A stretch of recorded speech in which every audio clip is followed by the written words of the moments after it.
there's probably one really true thing about restaurants. You are never alone. On my signal, unleash hell.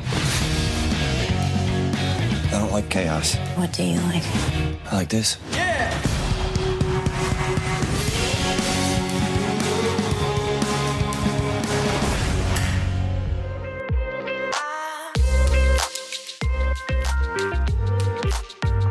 Welcome to the Eat Your Content podcast. I'm your host, Rich Herrera. Thank you for pushing play on my little podcast. Just a reminder to follow me on socials at Eat Your Content and at Rich Herrera on TikTok, Instagram, Facebook, and Twitter, just to make sure you keep up with everything. Make sure you hit that like and subscribe button on YouTube or wherever you get your podcast, so you can keep up with all the goings-ons with the pod. On today's episode, we are covering the last 4 episodes of The Bear Season 4. We're covering episodes 7 through 10.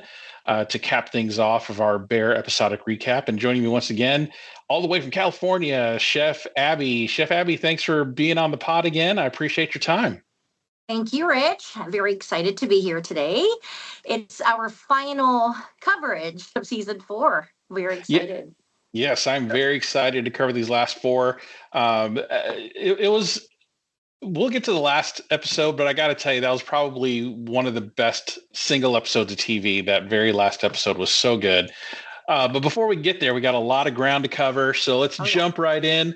Episode 7 was kind of a long one. It was about 70 minutes. You know, you're used to kind of the 30-minute time frame, but we got a nice long hour-long episode.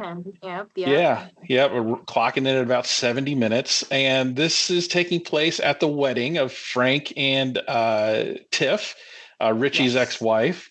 I thought it was pretty interesting. Just an excuse to blow the guest star budget. I mean, you had Josh Hartnett, you had Jamie Lee Curtis, you had Bob Odenkirk, you had Brie Larson as another fact coming out of the woodwork, playing Franny Fact. That's had this long-standing beef with Suge. Last season we had John Cena as another fact sibling, but. Overall, what did you think of episode 7, especially kind of what we came out of episodes 4 through 6 with kind of being Sid-centric and everything? Now we got kind of the big gang all back together again. What were your thoughts on this particular episode? You know, I have so many mixed emotions with this episode. I mean, if you look at it in a point of view of kind of just getting a breather, and I guess that is the episode for you. I mean, I'm really having a hard time with the whole table scene, just because, you know, it's like, how big is the table? I'm just kind of like, really, everybody's there. It was kind of like, oh my gosh, are we really that, did this? I mean, I don't want to use the word cheesy, but I mean, I thought it was great. It's fun, but it's like knowing everybody's character. And I guess, you know, people change when you're at a wedding, you know, love is in the air. People are so just different, I guess.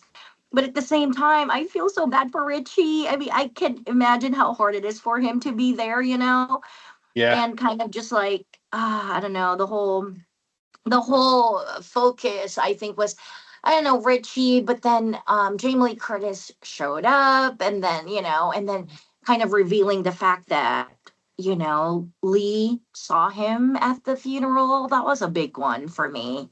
Yeah. And, you know, him and Claire, there's so much going on. And Franny Fact, you know, first time seeing Sugar. There's so much to take in, you know what I mean? So many different angles, so many mixed emotions. I feel like, I mean, it was a great episode. I just cannot put it all in one word, I should say.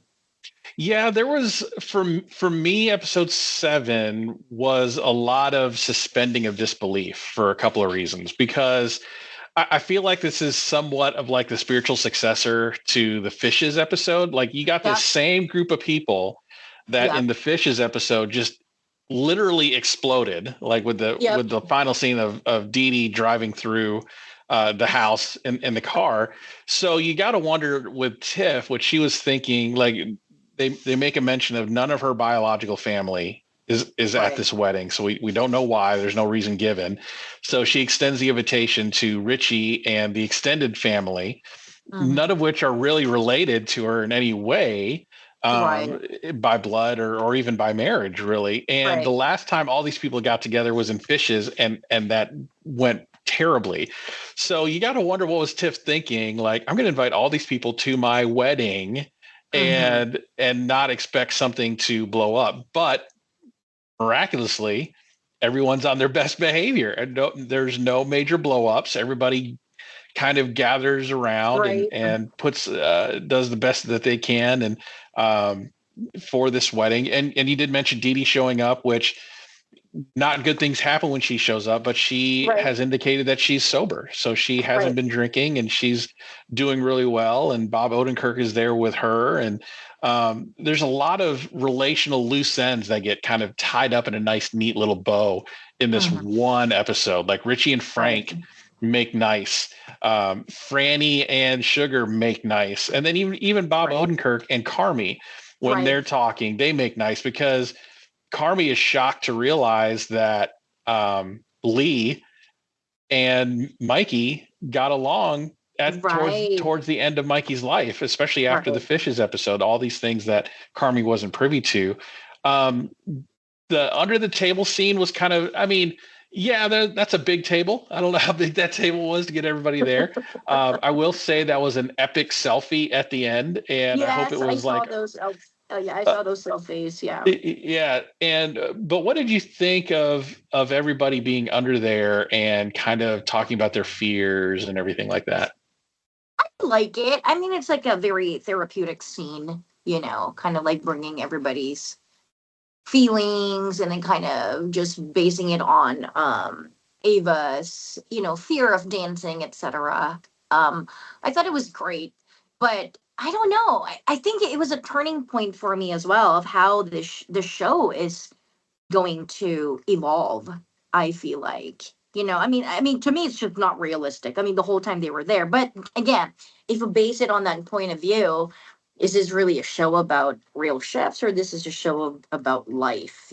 So I don't want to be so critical about every single thing that they're doing, Yeah, but I can see how people are reacting to that because I know everybody that's seen that. Oh yeah, that was the most ridiculous scene. Like, there's just no way the whole entire wedding, the whole clan was down there, and how big is that table? But anyway, besides that whole thing, I thought it was great. I was actually very emotional when they took that selfie.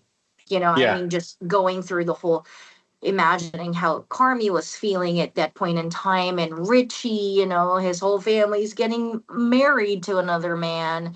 um I thought it was great actually, and the Francine fact, and everybody I think was looking forward to who is Francine fact, because that was the first time they've shown her, right?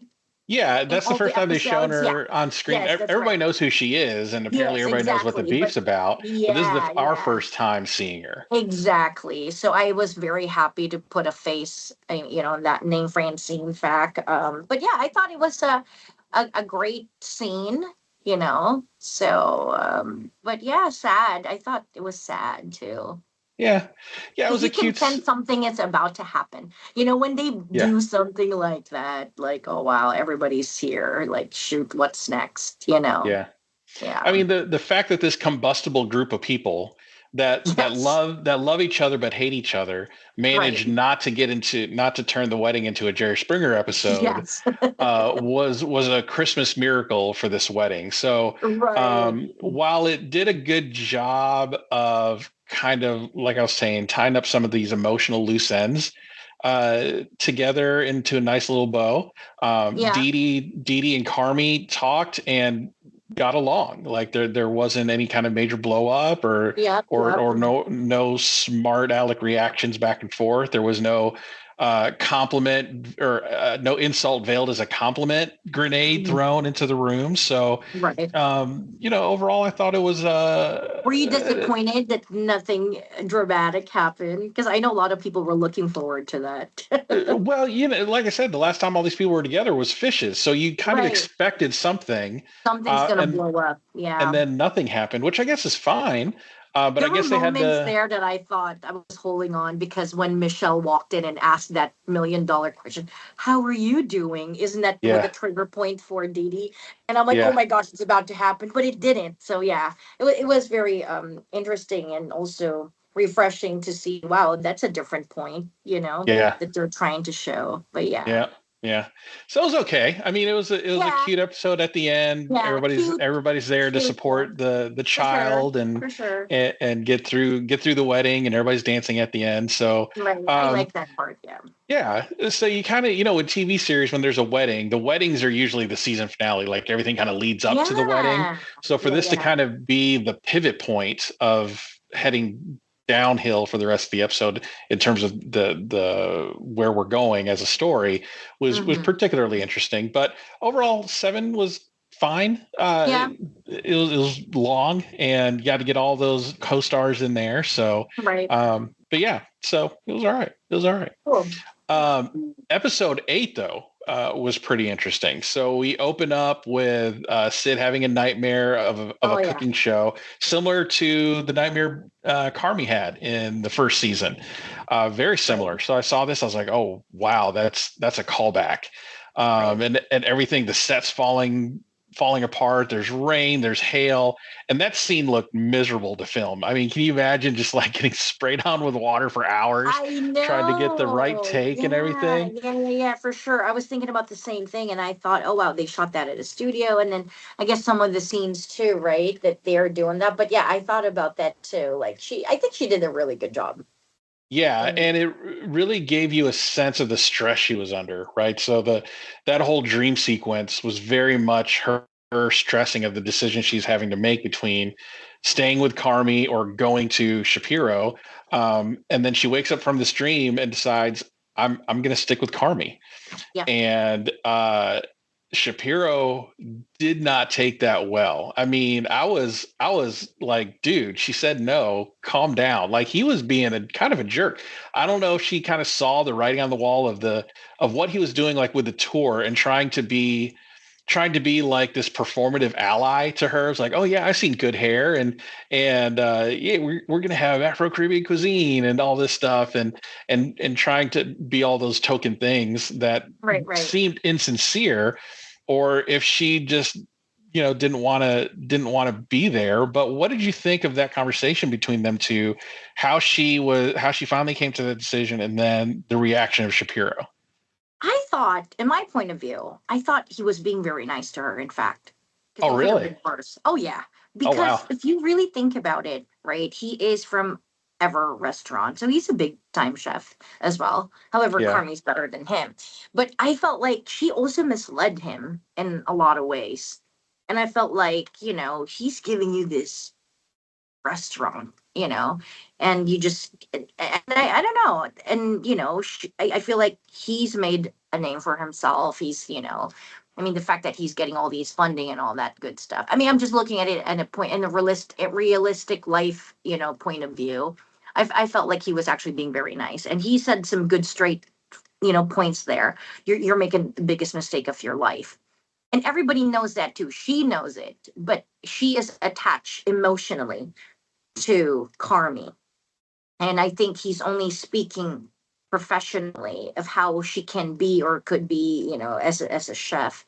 And I see his point there. But, like I said, I felt like she also kind of gave him this full, freedom for him to talk like that to her, because she was kind of saying, yeah, you're right, et cetera, but not very direct to him. But she showed some signs that she was not happy at the Bear. I felt so when Shapiro said stuff like, your skill set, you're turning down an opportunity. So when he said like your skill set's going to stay just above the middle, right. I was That's like, true. F you, Shapiro. I was like, dang, man. I feel like because he's basing it on how he knows Carmy, right? And everybody knows Carmy will be the boss forever. You're just going to work under him. So I think he's basing on that fact, because they all worked together at that restaurant in one point in time. Yeah. And so he probably thought, you're not going to grow there. I think, in other words, that's what he's trying to tell her. But in the chef world language, I thought he was being very nice, actually. But he doesn't know the relationship between the both of them. And he doesn't know the evolvement of what's going on at the Bear. But I think he assumed that because everybody knows Carmy as a very strong-headed guy. and he will always be the star of the show.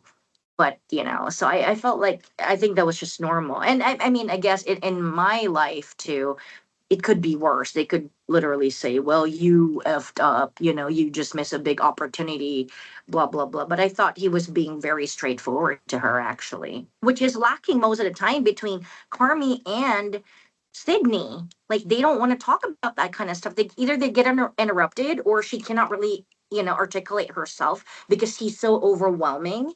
So I thought she needed that. A dose of reality. Yeah. Like you're making a huge mistake, and if you just want to stay average, then stay where you're at. Exactly. I mean, he yelled at her that one time, remember, about the ticket when it just went out, but he also waited forever to apologize, and they just don't know how to talk to each other, but yeah, I thought he was being fair. Wow, because it like that, because also it's a big recognition for Sydney to be offered a spot like that, So I don't think she should feel bad. Yeah. I don't think that was the response that she was expecting based on how she reacted. Because I was just like, dang, man, he's giving her the business. Like, geez. Yeah.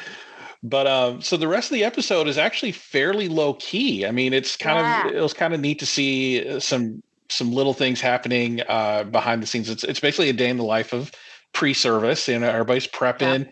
I thought it was pretty funny. You had Neil and Neil trying to walk like a serious person, and the rest of he's doing this weird thing with his hands. That was pretty funny. Marcus and Luca are creating a bunch of really delicious desserts. Yes. So there was one interesting thing with Marcus. He apparently was supposed to meet his dad, and he saw him in the diner and said, "Nope, I'm out." So still a lot of I think with Carmy having parental issues with his mom, and Marcus having issues with his dad, there's a lot of parental angst with these grown children. For sure. The grown children of these parents throughout this episode. For sure. And then you had Tina finally getting it under 3 minutes, which was really cool. And she did that because she wasn't trying so hard. Exactly. I love that. That is the part that I really, truly love about that whole scene, Yeah. Because, she was struggling so hard, and she's really trying her best, and she's really evolved as a chef. And then I thought about how many line cooks were there at night. And if you think about it, it's really only her. Yeah, it's just her, Sid, Marcus, Luca.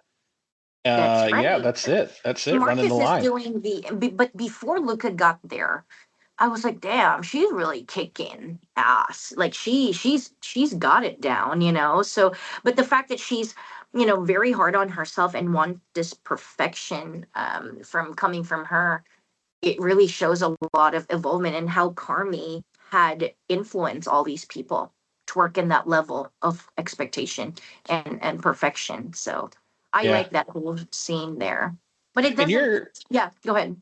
I was gonna say, you're an executive chef. You've trained chefs, I'm sure, in your line of work over time. Oh yeah.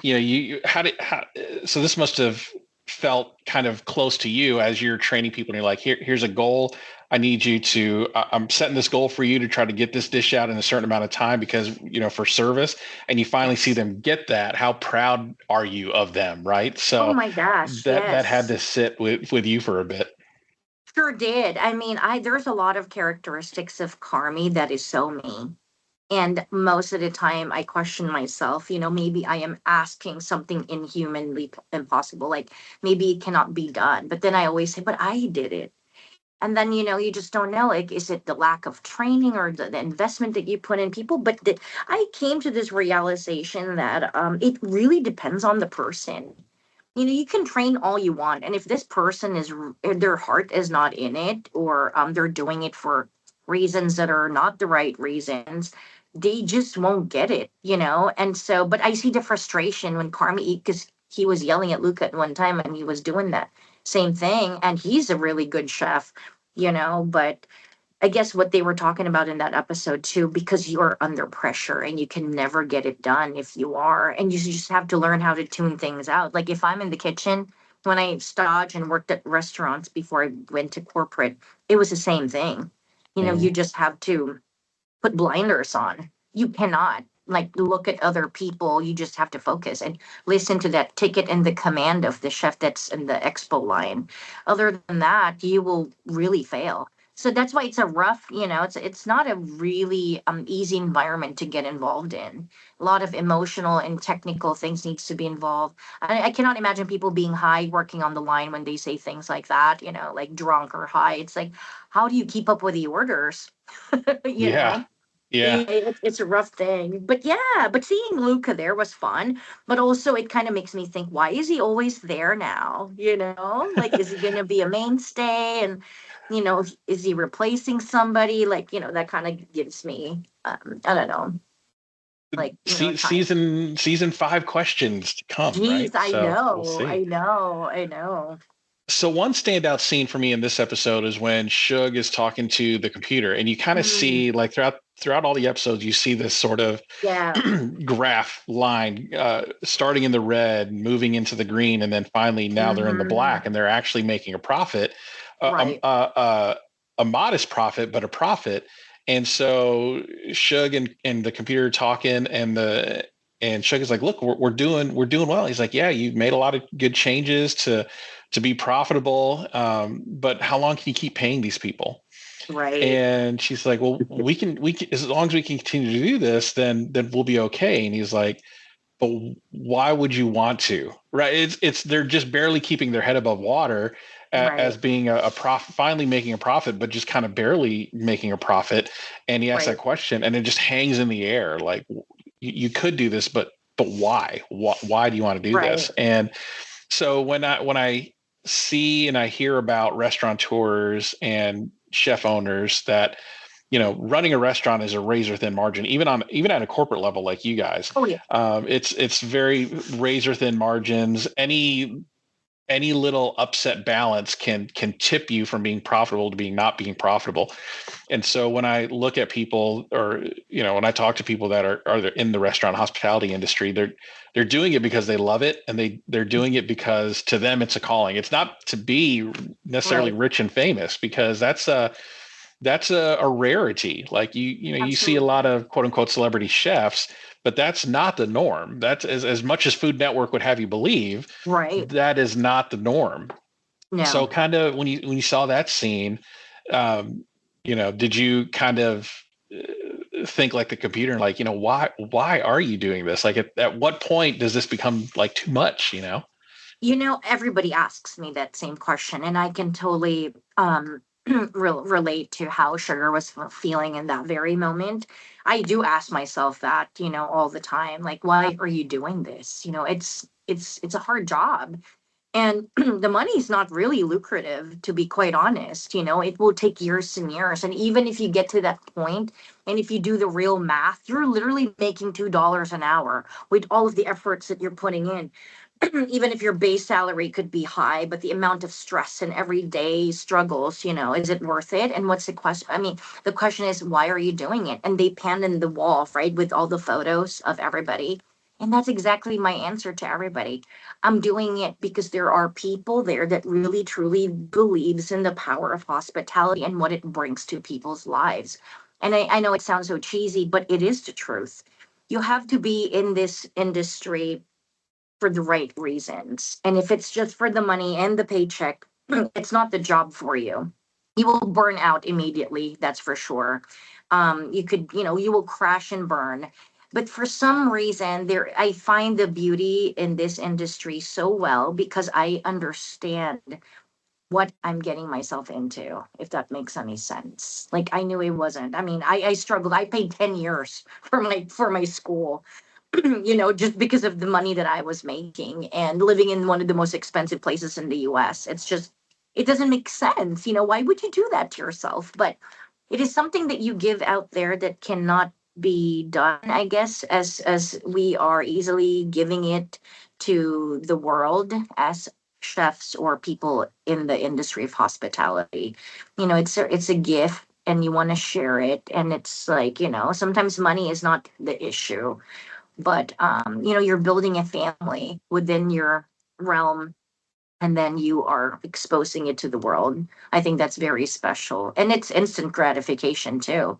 A Yeah. dish that you put out is make it or break it time. Like they said, it's the Super Bowl. It's every day's like the Super Bowl. That is really the standards that you need to, your daily mantra that you need to practice if you want to be successful in this industry.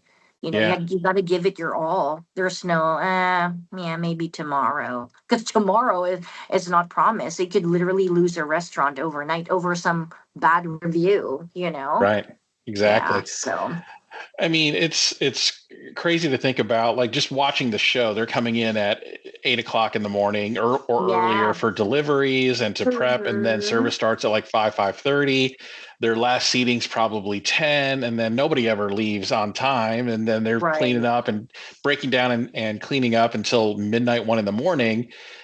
And then you're back at it at 6 o'clock. Like you're Ah, barely having time to sleep. So when computer yeah. asks, but why do you want to, you could do this, but why? It's a much deeper question than It what he's is. presenting in terms of just the money. So I found that to be a very poignant scene in this Yeah. particular episode. But we close Mhm. out this particular episode. Shug tells Carmy, he's like, "Hey, you need to drop off some photos to mom's," Mhm. and that is something that he's afraid to do because he doesn't know Mhm. how it's going to be. And then the episode ends with him knocking on the door. And then we Right. get right into episode 9, the penultimate episode. And this is basically more or less a bottle episode of him and his mom Mm. talking through everything. And what a great episode this was, um, Yes. of him seeking the approval of his mother for the past Mhm. 3 seasons Yep. and just wanting to cook her a plate of food and not being able to. Like in the earlier season, she comes to the restaurant but doesn't go inside, right? Right. And then fishes, that happens. Right. So that basically drove him, away from the family, all that stuff. So he's come back, and now mom's working on her sobriety, and this is basically her making amends for the entire episode, which I found very beautiful. Right. um, and then he cooks her just the most beautiful roast I chicken dinner know. I that I've know. ever seen. And she's like, "Oh my gosh, where'd you learn to do this?" "Oh, French Laundry. We did it every day." What were your overall thoughts of this episode, I watching it can tell unfold? you this is my most favorite episode out of all the seasons. This is such a powerful episode between Carmy and Dee Dee. It says a lot about really about the whole show, because it kind of originated as that and the family and just that particular segment where she was reading that letter. I think Hmm. it just really spoke about how she is. There's so much in this episode to absorb, and just watching Carney, he wasn't saying much, but he was holding back his tears, and you can tell Oh his yeah. whole life revolved around that particular moment and how he got to where he is and all the hurt, pain, suffering that he had endured. And I can just sense, and the fact that he was cooking that chicken, oh my gosh. And you can tell that the mom too, just kind of talking about the photos when they were going through the photo books. She was explaining that she has a really good memory, a sharp memory about everybody and the certain scenarios in her life. And she does not really forget, but, because of whatever happened to them, like she said, I never said this or I never mentioned that when she was saying, I love you. I never Right. said it. I never said it. And I'm like, oh my gosh, that was just too much. And, when he said, oh, are you hungry? I'll make you something. That was to me, I watched that show or that episode, I think 4 times because of Yeah. that. Yeah. I was I trying mean, to, yeah, to cook a meal for someone is to show love. right. And that's exactly what we were seeing here. Like, even if like the words weren't spoken, there was he was finally able to get to a place with his mom where there was some forgiveness there, and a way to move forward in their relationship with Mhm. her sobriety and him letting go of Right. so much emotional baggage, Right. and realizing that all the things that are happening in his life, he's he's part of that problem, right? Of him bottling all that stuff up and it coming out in the most inappropriate way.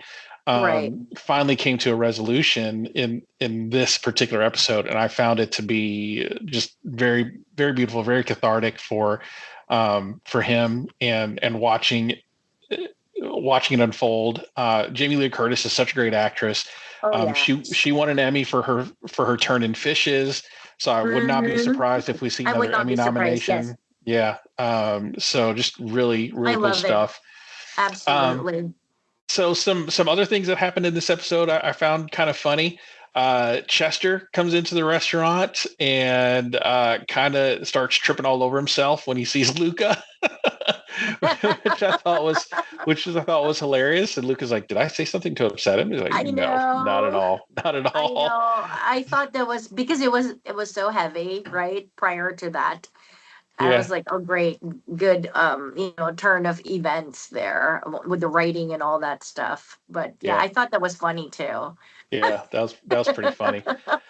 And then we get to the end here where Pete finally gets in touch with Sid and says, "Hey, have you looked over the updated agreement?" She's like, "No, I've been busy." And then he tells her what it is. And then we get to the end, the final episode 10, which it skips service and goes straight to the end of service. I thought this was a brilliant episode to end this season. Episode 10, Goodbye. It's essentially a one-act play. A lot of people have been talking about this as like this one-act play happening in one location, which is the back alley behind the restaurant. Right. And it's 4 seasons of the main 3 characters, Richie, Carmy, and Sid. 4 seasons of just pent-up, built-up emotional constipation all coming out at once. All the things that needed to be said between these 3 characters finally being said in this episode, in such a way to where they're yelling at each other, but not out of hatred, out of love. Like, I'm finally able to get this, to tell you this. Gosh, there's so many conversations happening. We have Carmy saying, "Look, the bear is good, but it'll never be great as long as I'm attached to it. And I have to detach myself, and I'm leaving this to you, Sid. You are the bear. You are everything I'm not. You're a better chef than me. You care. You can teach other people." And then Richie comes in, and Carmy tells him, "Look, I was at the funeral. I just didn't go in." And Richie just loses it. Like, why would you not tell me you were there? Just so many things going on. Just a great episode to end the season. What did you think? It's hard to watch. For me, it was very depressing in the sense of, I just felt like, okay, I get it. He was saying, you're the bear. But I felt like throughout the whole entire season, I didn't really see the full extent of Carmy because things are always in the way, and then the restaurant building and all that good stuff. But then I thought, really? You're just going to give up? That's what I thought. Like, whoa, like, and then I started thinking, maybe he really just had that, opportunity to use that as an escape of, about what's going on in his life. He wanted to get out of Chicago or his neighborhood or whatever because of his mother and all that good stuff. And he thought one good thing, which is really what's going through the family. There are a bunch of good cooks, food is the center of their lives. And he found that and he used that as a strength, but then that's probably not really what he wanted. So those are the things that are going through my head. Because I felt like, wow, you're almost there, like with the clock. I thought about, really, you're just going to give up? How do you know? Because he kept on saying, I'm setting you guys up for success. To me, I felt like, no, you're adding so much more stress, and I get where he's coming from when he said, Sydney, you're the bear. But then also, he never let her cook until the 2 days prior to that when he just kind of retained the menu. And how do you know? I get it. She's not answering back to you. She's always trying to break everybody, into like a common ground where they're not yelling and screaming. But then I feel like, I don't know, it was an easy way out, I felt like. And then, kind of thinking also when he left Claire's house, when he called Pete, like, what did he tell him? Something about let's amend the contract or something like that. And then Richie coming in there, at first, yeah, let him leave. But there was that point where I started crying and I couldn't stop. Sydney was screaming and screaming, and then Richie walked in and she said, I don't know if you heard that, but she said, he's leaving us. And I thought, wow. Yeah. I started crying because I felt her pain and she was scared, and I'm like, oh my God, that was so, I just couldn't, like, even me thinking about it right now, I'm like, they need you there, Bear, why are you saying this stuff? And so then I don't know what was going through his head when he said that, Yeah, he feels like, and I can, like you were talking about, Sid didn't cook. And Carmy, the scallop dish this season was the standout. Yeah. Like that was talked about a lot. And then like in a previous season, it was her short rib and risotto that got a little write up back when it was still the beef, right? But the reason why he didn't let her cook is because he's Carmy. He's there. He's got to control everything. Right. So for Sid to shine and for the bear to be at its absolute best, he had to step away. And he learned this through talking with his mom and talking with Claire and finally realizing I'm the problem. And if I want things to be better all around, I have to take myself out of the equation. Now he did make it clear that he's not like leaving.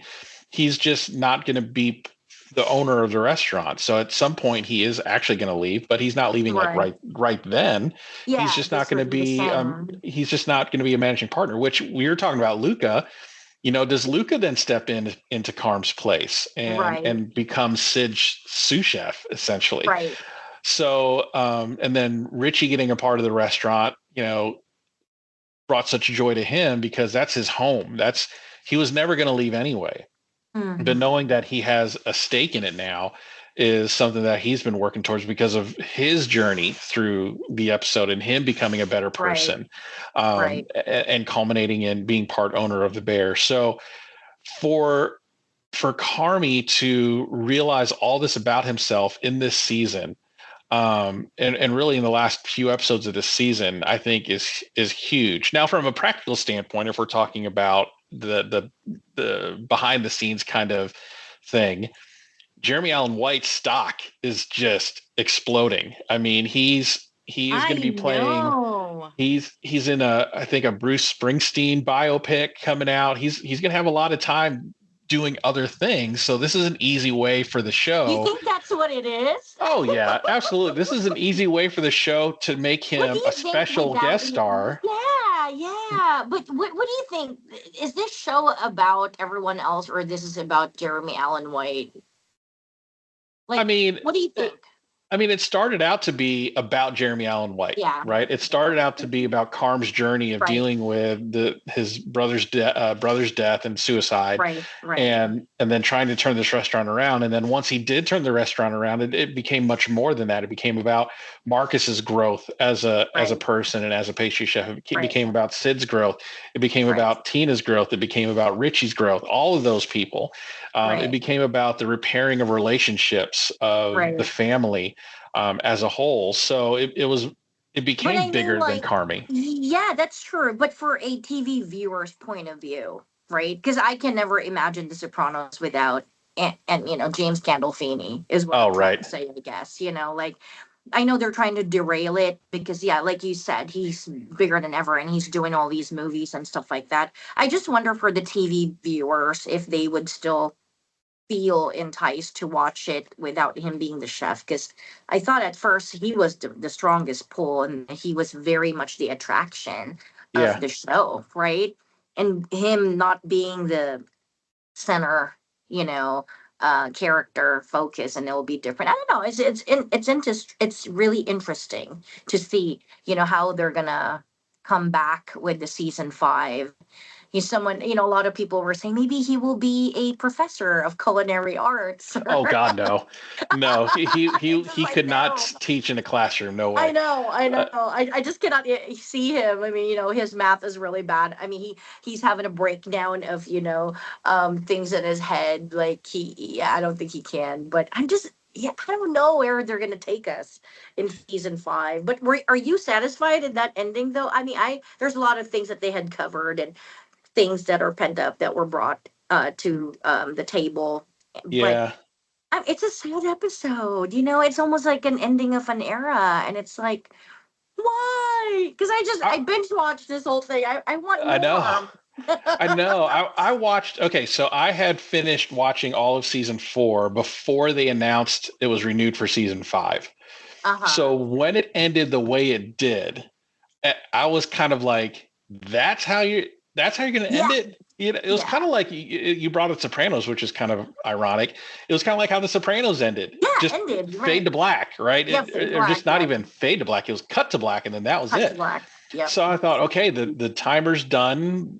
What's next? Right? They're profitable now. Are we going to get a star? Like, what's happening? Which I also found kind of interesting when they, at the very beginning part of this episode, was like, what are we going to do to keep the restaurant open? And Carm says, we go for a star. When in earlier seasons, the star didn't matter. The Michelin star didn't matter. And now it matters for the sake of the restaurant. So having that full circle moment. So before I knew season 5 was announced, I was a little upset that it ended the way it did. Like, there was no resolution other than Carmy coming to the realization of how he needed to change as a person, which is what we wanted to see, because he was kind of a jerk, and I kind of wondered why Sid was hanging around for so long and why Richie was hanging around for so long. But Carmy made everyone better. As toxic as he was, he made people better. So when it ended with the clock hitting 0 and then cut to credits, I was like, oh no. There's no new season. This is just up to our imaginations to see how this is going to play forward. So when they announced season 5, I'm kind of like you. What are we going to do now? So because they're regulating Jeremy Allen White to probably special guest star, not going to be a season regular anymore. So it's going to be Sid and Richie, which their stars are blowing up in Hollywood too. So almost I feel like to the same level as Jeremy Allen White in terms of what they're doing outside of the Bear. So then what does it become? Is Luca going to be permanent? How is Marcus going to continue to grow? Is Tina going to play more of a bigger role in the Bear? Is Ibrahim's second location of the Bear sandwich window going to be a point of conflict of, you're watering down the Bear brand, but we understand that you have to do this because it's the only profitable part of the restaurant there is right now. So it does leave a lot of questions open for sure for a season 5. But I'm kind of glad they announced season 5. It's got to be the last season to tie up all those. It's got to be the last season to tie up all those loose ends. You think they're going to get that star? I was thinking maybe that could be the center focal point of that whole show. I don't know.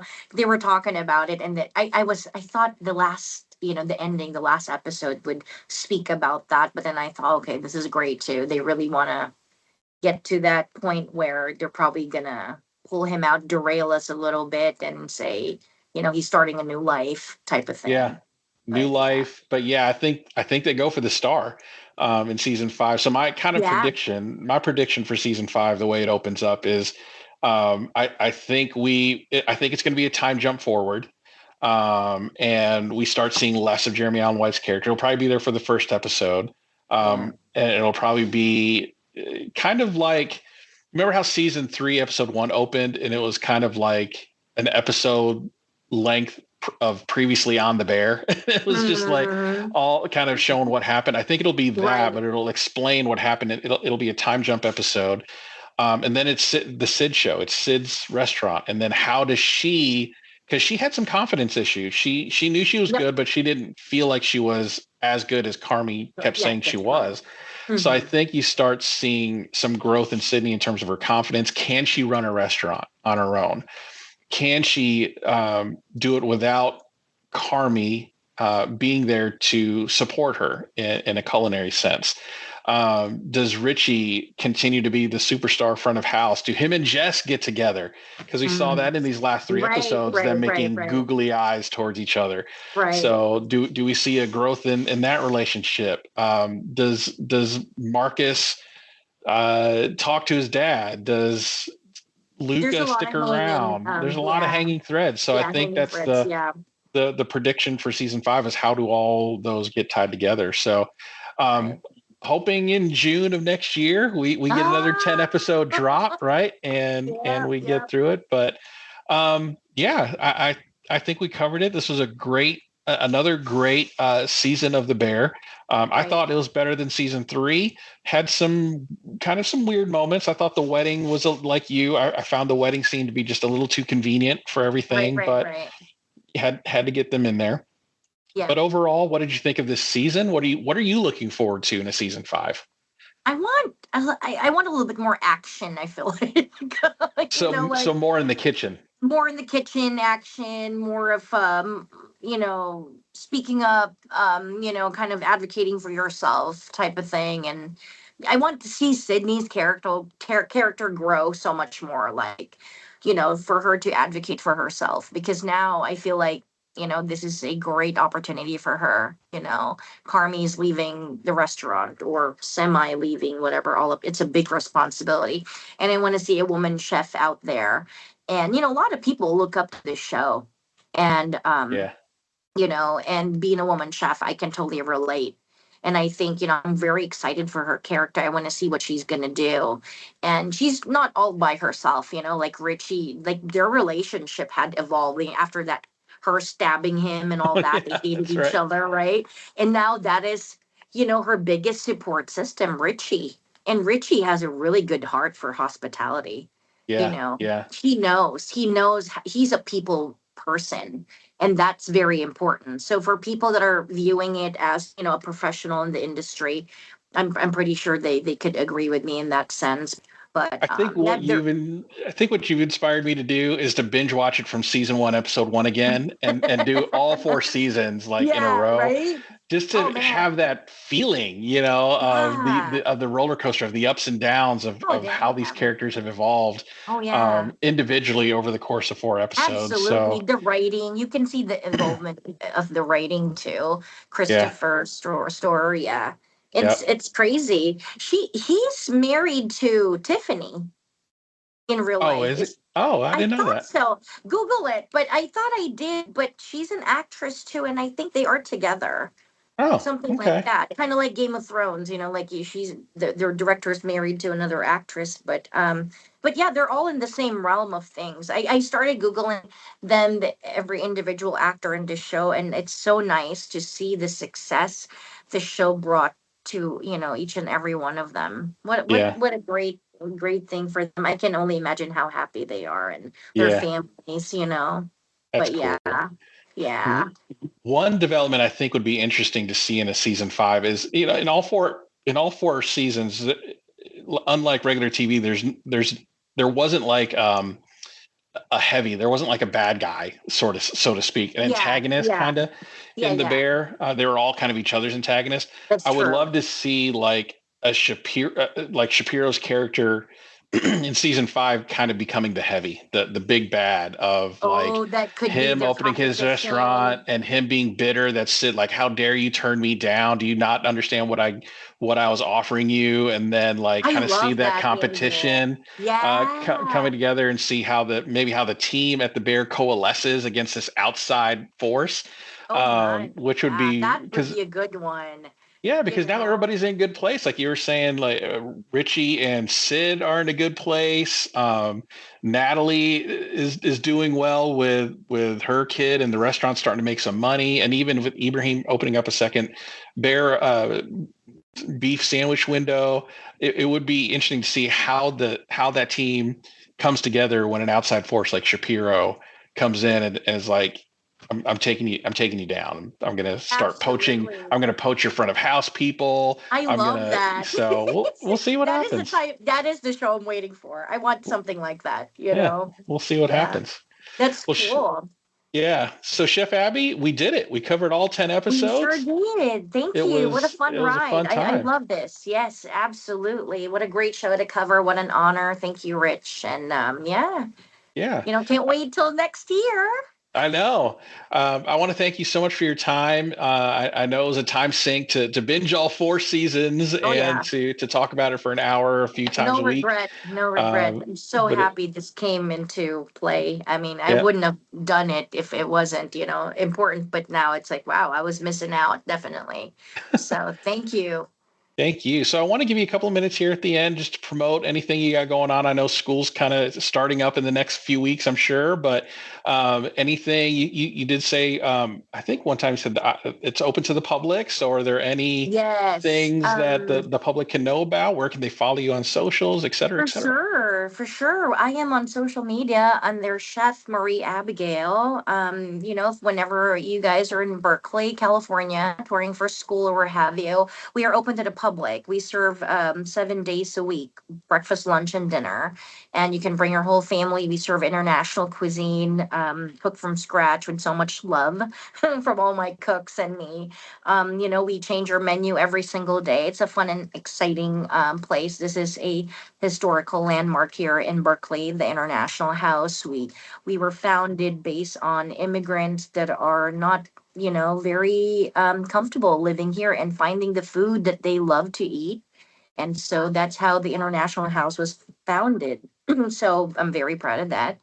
We will be open fall semester August 18th, but we never close. So whenever you guys are here, just say hi, stop by and eat limitless amount of food. Yeah, it's a buffet, but we do put out good stuff. So yeah, Awesome. very I'll definitely exciting. check it out. I'll definitely check it out if Yeah, ever in the definitely, Berkeley for area. sure.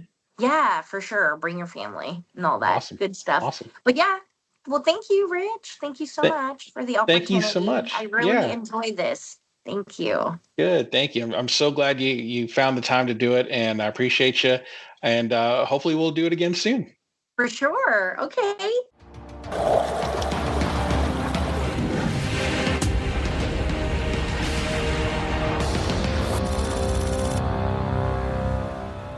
Thanks for listening to Eat Your Content. If you like what you hear, please consider supporting the podcast through my merch store on TeePublic. Get great quality items like t-shirts, hats, mugs, and more, all sporting the vibrant Eat Your Content logo. Go to teepublic.com/user/eatyourcontent for more great items, and thanks for your support.